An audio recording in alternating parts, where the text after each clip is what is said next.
We chose the tennis serve as our skill because the success of a tennis serve is greatly affected by the technique a player uses. Also, the biomechanics plays a large role in the action of a tennis serve. Where the ball lands on the opposite side of the court and ball velocity are both crucial in tennis, and they both rely on efficient technique of the serve. In addition, sports injuries usually have a mechanical cause. Thus, by studying the biomechanics of a tennis serve, one can reduce the risk of possible injury. Since all tennis players are unique in their form, by studying the biomechanics of a tennis serve, individualized approaches to improving one's swing can also be made.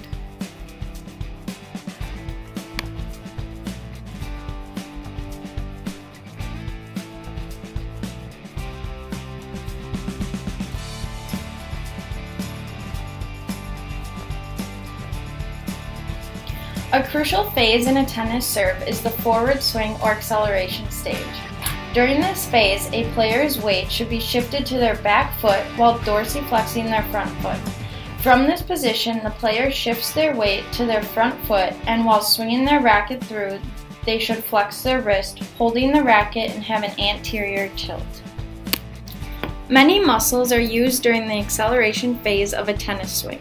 A player's abdominal, upper body, and lower body muscles are all engaged. Specifically, the rotator cuff and forearm muscles are of greatest use during this phase. The acceleration phase occurs in the sagittal and coronal planes. The shoulder and elbow of the arm holding the racket is extending in the sagittal plane, while the wrist is slightly extended in the sagittal plane. The trunk is slightly flexed or anteriorly tilted in the coronal plane.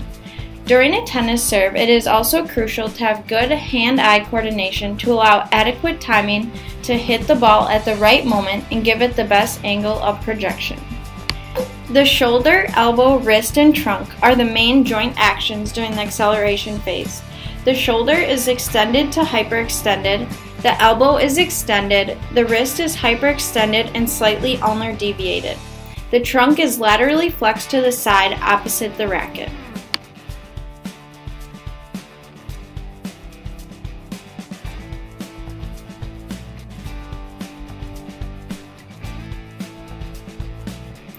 The first step of the tennis serve is the preparation. This is the routine that each player forms for themselves, which they perform before each serve.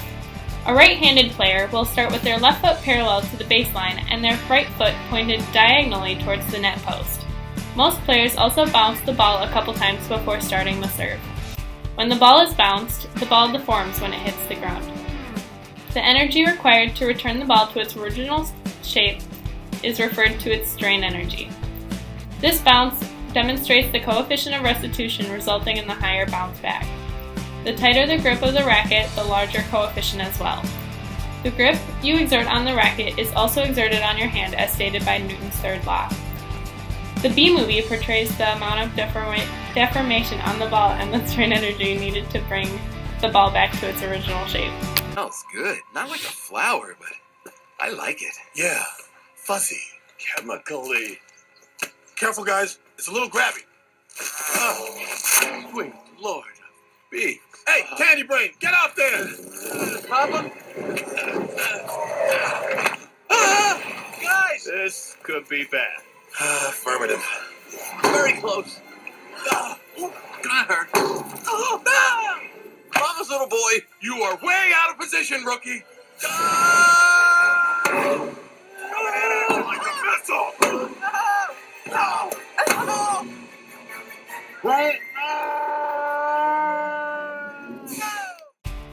Step 2 of the tennis serve is the backswing. 4 biomechanical terms are shown during this movement, the first of them being Newton's first law of motion. This law states that a body in motion will stay in motion unless acted upon by an external force.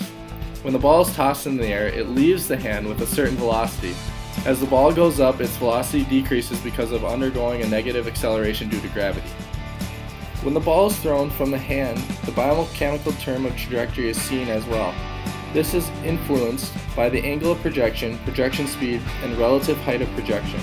In order to achieve a greater result in where the ball is hit, the projection velocity must be perfected. The final terms that are included are kinetic and potential energy. While moving in the air, the ball has kinetic energy, and while it is in your hand and the apex of projection, it has potential energy. At the peak or apex, vertical velocity is 0, therefore having potential energy. Then speed increases again on the way down, gaining a more positive acceleration due to gravity. During the backswing phase, the spine is being compressed. Torsion is being produced from the twist of the body's trunk in the deceleration phase. The third phase in a tennis serve is the forward swing or the acceleration phase. In this phase, the server's arm accelerates forward and the racket makes contact with the ball. When the ball is hit, it is now a projectile, with only the forces of air resistance and gravity acting on it. The ball follows a projectile motion traveling in a curvilinear path. There are 3 factors that will influence the ball's trajectory, or the flight path: projection angle, projection speed, and relative height of projection. The projection angle will affect the shape of the ball's trajectory. A parabolic shape is desired in a tennis serve, with the optimal projection angle somewhere between 45 and 65 degrees. Projection speed, or ball speed, is also very important as this will determine the length of the trajectory.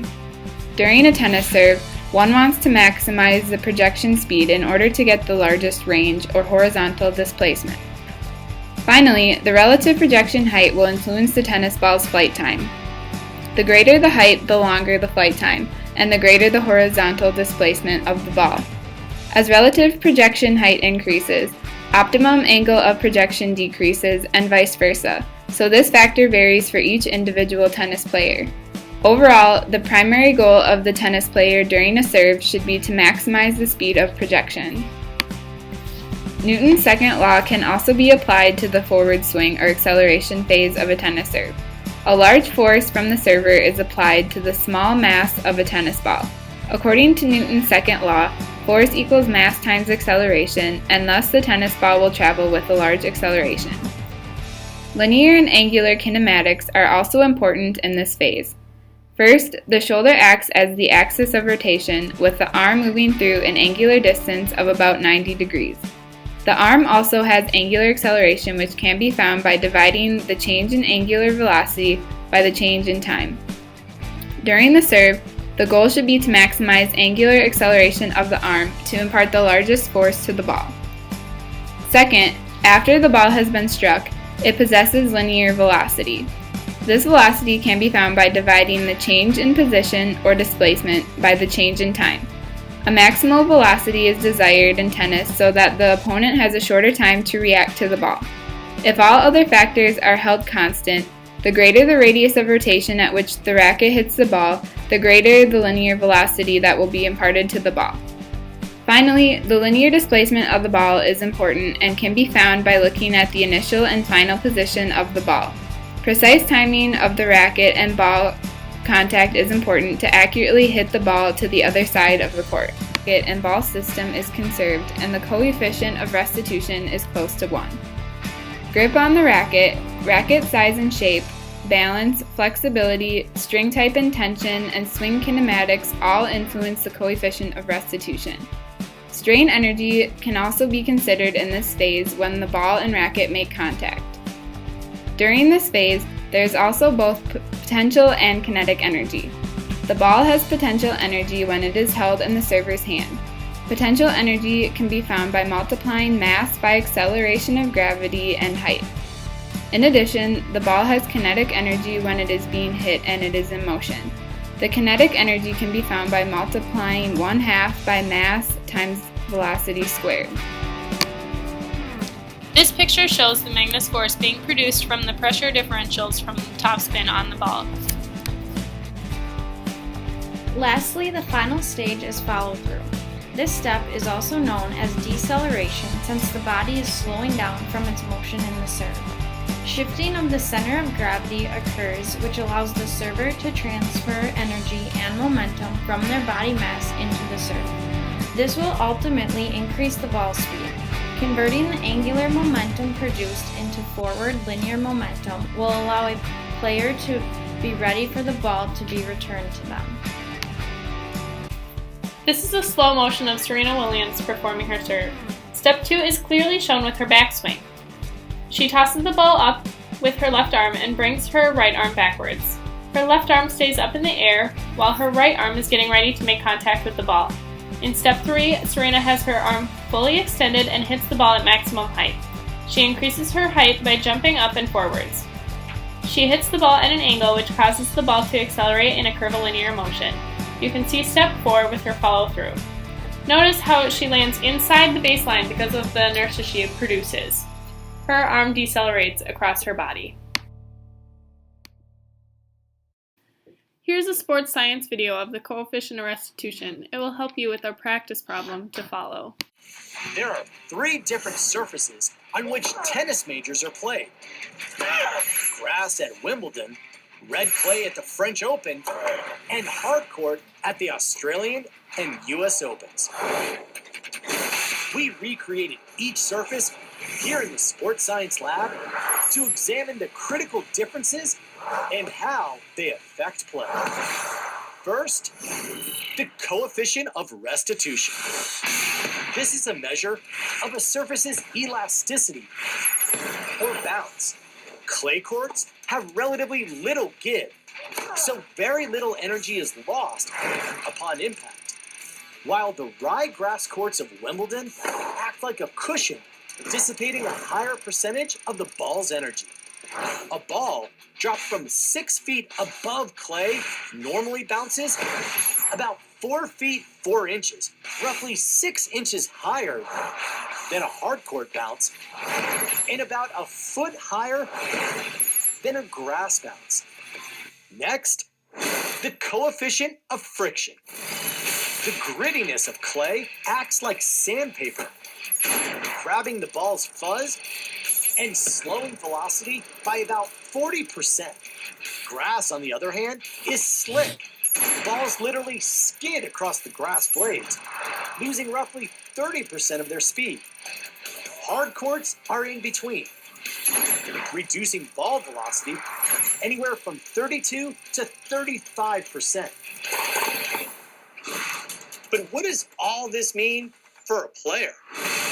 All things being equal, a 120-mile-per-hour serve on grass will come off the bounce about 8 miles per hour faster than clay, thanks to lower friction, and 7 degrees lower than clay because of lower restitution, reaching the opposite player 0.05 of a second sooner.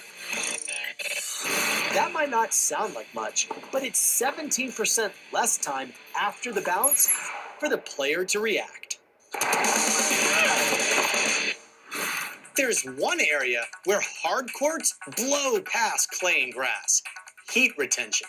Temperatures on some hard courts have been measured up to nearly 150 degrees. One reason the US Open is one of the hottest tournaments of the year. For ESPN Sports Science, I'm John Brinkus. Now here's a practice problem regarding coefficient of restitution.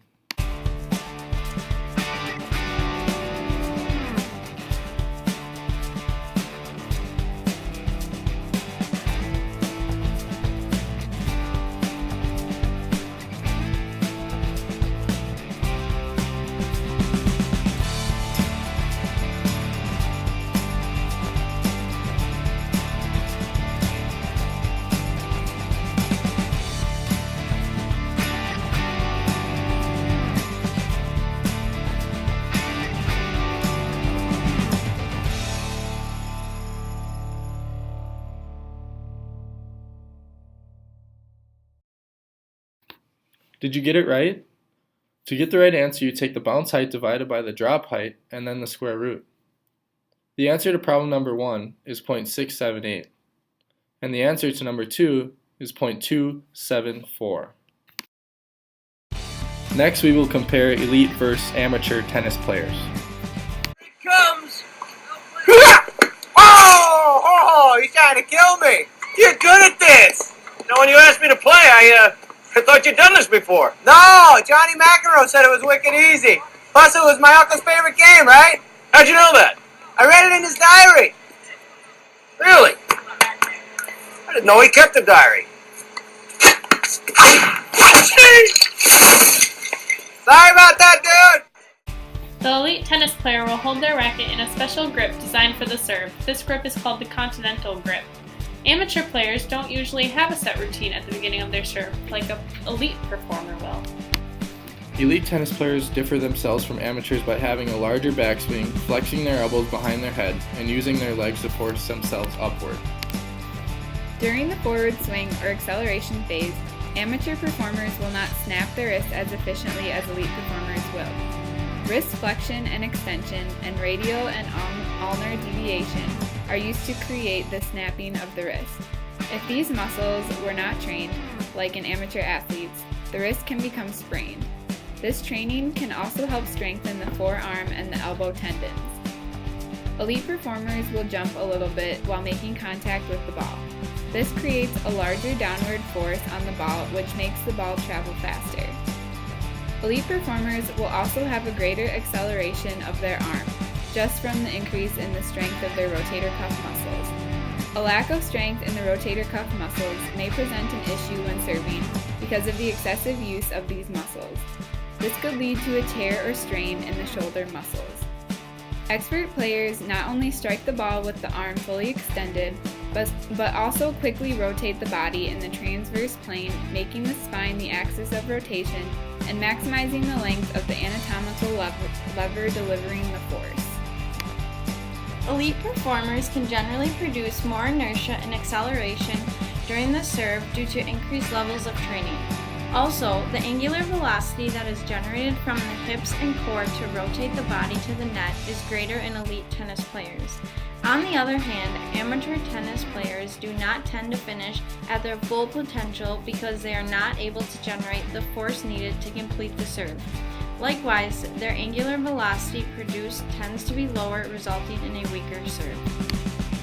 Here are some corrections that tennis players can use in order to improve their serve. Make sure that your knees are bent to get maximal acceleration. Elbow flexion behind the head during stage 2, or the backswing, is important for the increase in acceleration of the serve. During the swing, the server must accelerate up and forward for the ball to travel down and fast into the opposite court. For the different types of serve, flat, slice, and kicker, the toss placement will vary a little. The kicker serve is hit right above the server's head, so the toss will be further back than the flat serve. The ball is hit on the top, which creates topspin on the ball, making the ball bounce higher when it lands on the other side of the net.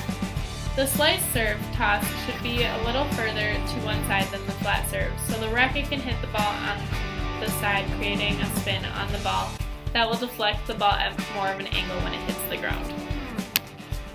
Common injuries in tennis are shin splints, tennis elbow, ankle sprains, rotator cuff tendonitis, and anterior knee pain. The lower limb injuries are from the forces resulting from sprinting, stopping, and pivoting during tennis. Upper limb injuries are due to the high velocity and repetitive arm movements. Rotator cuff injuries are primarily from the rotation of the shoulder during a serve. The excessive gripping of a racket can cause tennis elbow to occur, which is injury to the forearm muscles that extend the wrist and the fingers.